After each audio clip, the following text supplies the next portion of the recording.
waaw léegi nag pour revenir léegi à nos moutons fan laa bëgg tàmbalee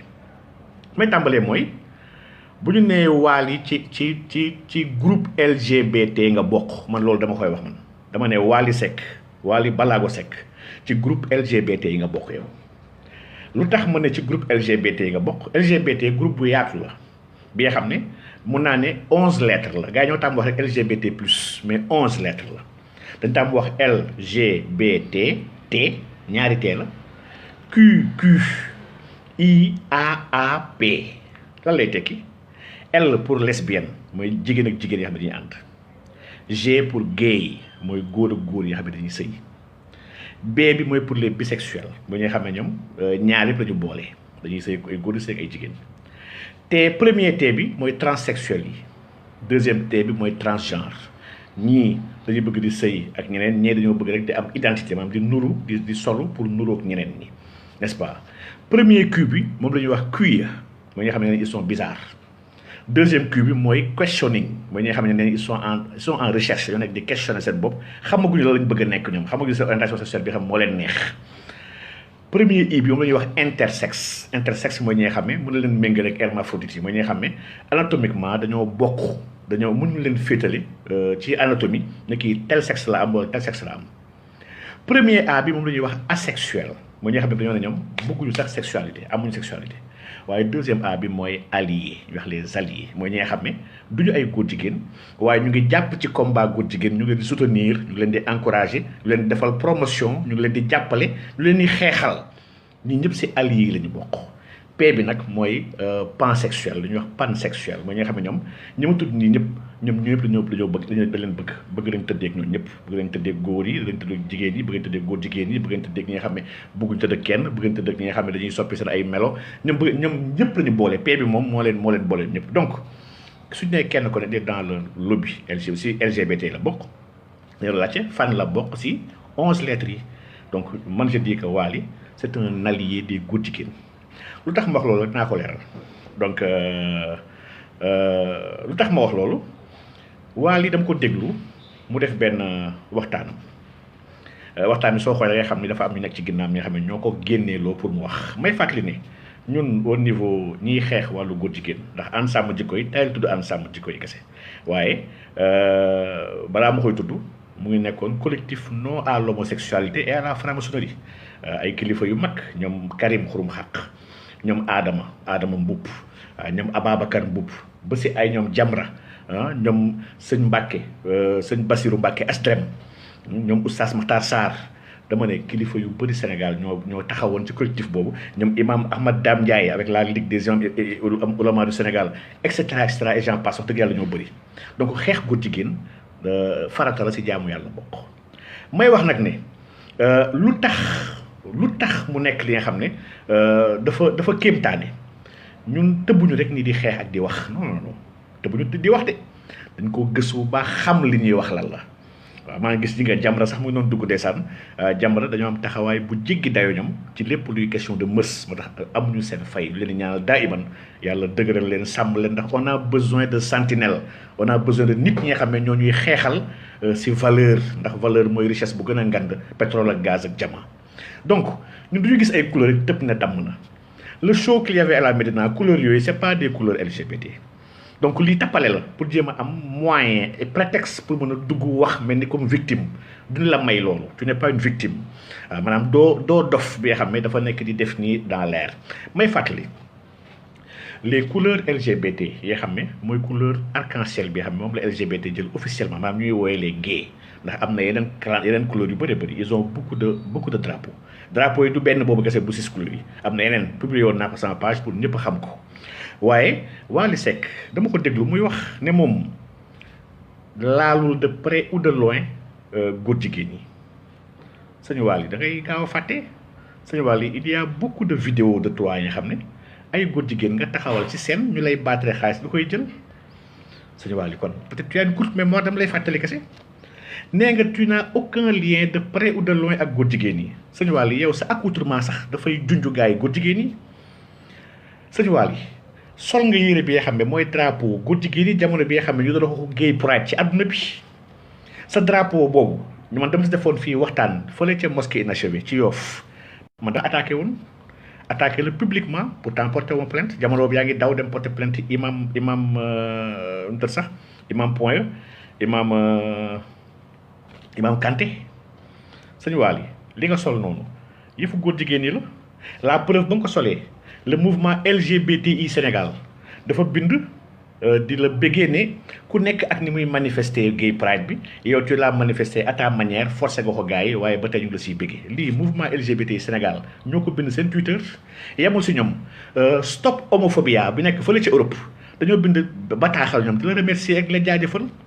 waaw Waly yow bu dee da nga ne da ngay teggi tuuma ak bëggoo ñu tudd la si waaw lu tax boobu defoo porté plainte contre pour diffamation ndax on t'a associé dans une communauté bi nga xam ne bu dee yow nee nga bokkoo ci la moo tax porté plainte stop homophobia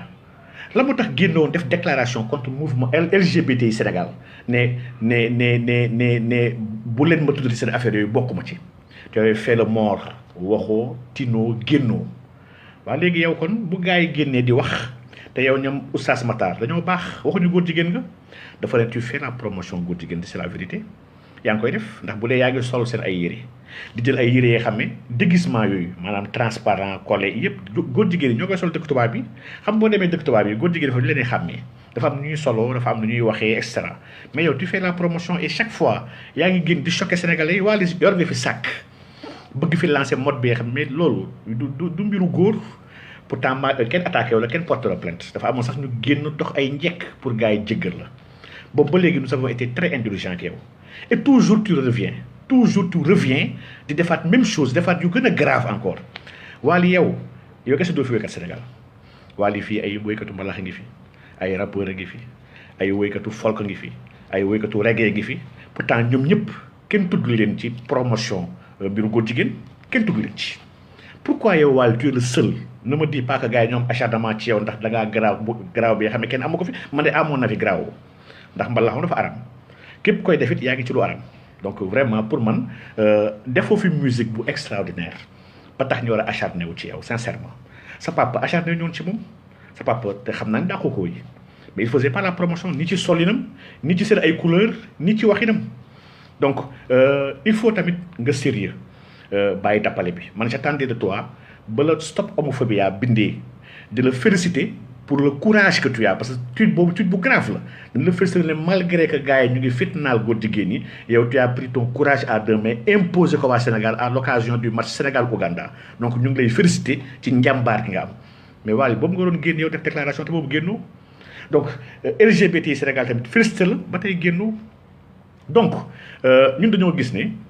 dafa am li nga xam ne foog ma fàttali leen ko lii parce que agenda góor jigéen bi du Waly Seck du ci dara man mereew ma la te jàppee ma dama jàpp ni victime nga yow Waly ma bëgg la nag ñëw dimbali la jàpp ni ñëpp dañoo war a àndandoo dimbali la génne la ci lii ndax xam naa ne xaalis kese moo ci dugal donc xam naa ni du principe ci yow xam naa ni du kenn yareew la ko maa ngi dégg gis benn collectif bi nga xam ne ñu ngi génn ndeysaan la défendre ñun kat suñu famille lii xamuñu ko nangam ak nangam déjà ba ñuy waxee ci waxu saak boobu ak lépp da ngaa génn wax ju ñaaw ji nga xam ne wax boobu pourtant waroon na dal sa kaw ndax wax ju ñaaw la ay ka ku xalaat ni góor jigéen te yow ak sa papa leen waxoon loolu nañ ñu andil seen ay sœur wala andil leen seen ay doom wax bi c'est pas respectueux et les gens t'avaient pas dit que góor jigéen nga mais tu étais en train de promouvoir yëfi góor jigéen donc il faut benn instant tamit ñu sérieux daal maanaam promotion bi ngay def li tax may wax loolu dafa am waxtaan bi xam ne Macky Sall daf ko wax le président Macky Sall chaque fois mu ne le mal c'est pas Waly ni les autres ñëpp c'est des épiphénomènes maanaam c'est des épiphénomènes le grand phénomène c'est au niveau supérieur ci kaw a kaw donc ñan ñoo nekk di doxal ak di taxawu góor jigéen leen dimbali président Macky Sall moo taxaw ak Justin Trudeau c'était le mercredi 12 février fàttaliku leen ko bu baax ci li mu wax ne góor jigéen ñu ko amal Sénégal Macky Sall dafa waxoon jamono boobu dem leen xooli vidéo bi daf ko ne ça n'a rien à voir avec l'homophobie mais c'est une spécificité culturelle moo tax ñun instant yi parewuñu pour def fi góor jigéen lii moo nekkoon waxu Macky Sall leen spécificité culturelle la donc kon moom problème c'est un problème de culture lii nag l'Occident daf ko yàgg wax neen Sénégal culturellement problème de culture la il faut ñu infiltrer ko par la culture moo tax aujourd'hui agenda góor jigéen bu am Sénégal yëpp UNESCO bokk na si nga xam ne ñoo koy gën a toxal. UNESCO xam ngeen c'est l'organisation mondiale xaw ma lan pour la science la culture et l'information jàpp leen baax baat boobu. ONU moom liggéey bu muy liggéey ci góor jigéen kenn waranteetu ko xam ngeen ne at bii su ma leen waxee ne at bii mooy atu góor jigéen yi doon ko weddi gis ngeen góor jigéen yi doxal nu ñu doxalee pour même dans le cadre du football kese gis ngeen nu góor jigéen yi génnee góor jigéen yi impose nañu seen ay couleurs ci biir UEFA. imposé seen ay couleurs ci biir Ligue 1 ci même ci biir compétition yi sax seen ay couleurs arc-en-ciel lañ def léegi si numéro yi gis ngeen ko bee passé ak les joueurs sénégalais yi xam ne dañoo tappale woon sax andi biir bi métti bañ a football. gis ngeen drapeau brassard capitaine yi nuñ ko obligé couleur arc-en-ciel pour dooleelee ko góor jigéen ñi. gis ngeen début d'année ba Biden yéegee au pouvoir li mu njëkk wax ci kaas ne ñëpp ñi nga xam ne dañu nar a contre góor jigéen les États-Unis pare nañu instant peut-être ay sanctions di Biden moo ko wax. n'est-ce pas donc nga xam ni kon FIFA coupe du monde bi di ñëw dëkku naar yi on a imposé drapeau corner yeeg brassard yëpp mbiru góor jigéen la man xam naa ne ils vont venir ba ci CAF ndax mbiru góor jigéen ko bëggee imposer tout le monde gis ngeen ci coupe d'Europe bi avec le scandale avec la Hongrie gis nga ñu dëkk yëpp demee porter ko plainte au niveau de la Commission européenne il y a eu beaucoup de plaintes des pays xam ne on a rappelé la Hongrie mu dellu soit dans les rangs donc aujourd'hui dafa am benn offensive homosexuelle dans le monde entier et la culture nag mooy instrument bi xam ne ñu jàpp ne moo gën a gaaw pour doxal mbir yi fii Sénégal fàttaliku leen semaine bii passée amoon na benn publication bu ñu defoon bi nga xam ne y avait un fonds de presque 3 milliards de francs CFA 2 milliards et quelques yoo xam ne ñoom ñi promouvoir biir góor jigéen ñi waxoon nañ ni fonds la bi xam dañ ko teg pour gën a promouvoir ak banaliser mbiru góor jigéen waaye ils n'ont pas trouvé preneur année bi yëpp ba juillet bi yëpp benn artiste ñëwul jël ko ndax dëggal ak jëmmal góor jigéen Sénégal yombul artistes yi dofuñu duñ ko def donc nga xam ni kon la culture que lu ñu fas yéene gën a investir moo xam ay théâtre la moo xam ay sketch la moo xam ay association lañu moo xam ay woykat lañu moo xam ay danseurs lañu ils vont toujours essayer de voir comment promouvoir seen ay mbir ndax mbir di nag au fond suñ ko xoolee ba xool du dara lu may symbole kese la donc kon Wally sincèrement man dama jàpp ni tu fais du dilatoire da ngay tappale nii rek wax dëgg yàlla waaye yow xam nga ni de toi à yow xam nga dégg naa nag ñooñu ne waa seen famille Wally xamuñu loolu Wally seen famille Serigne Mbaye bu dee fii Mariste ñan ñoo demoon jëli ji ko ñan ñoo demoon dem son corps au Mariste du say mbokk du Doudou Ndiaye Mbengue ak sa frère donc vraiment mbiru góor jigéen moom du ma dugg ci ay détails famille di jéem a xaste parce que loolu baaxul yàlla ñun sant ñu loolu muy benn ñaar yàlla tamit santuñu ñuy àtte kenn naan kii góor jigéen te fekk gisuñu ko amuñ ci preuve en tout cas ñun ensemble jikko yi ñun ñii ay kilifa lañu duñ ko def ndax tuumaal doomu aadama du yoon yàlla daf ko bañ yoon daf ko bañ yow nag ñun kenn tuumal la góor jigéen imam Kanté bi nga yóbboon yoon tuumal loon góor jigéen oustaz Makhtar Sarr tuumal la góor jigéen ñoom ñëpp lu ñuy wax même chose la mooy que Wally tu fais la promotion des homosexuels à travers ton habillement à travers les objets que tu fais à travers les projections de couleurs que tu fais lii c'est des couleurs qu'on connaît des homosexuels lu ñu la ko lu clair la donc arrête de faire du tappale fi tappale xew fi léegi nag ñu gis ni par cette tentative là de faire de porter plainte il y a eu une inversion des rôles qui a été voulue dañoo bëgg instant yi donc ensemble ji koy moom le débat mooy dañuy xeex góor jigéen dañoo bëgg une loi pour criminaliser góor jigéen aujourd'hui dañoo bëgg dañoo bëgg inverser tendance bi pour mettre ñu au delà léegi ñu nekk ñi nga xam ne ñooy ñuy xeex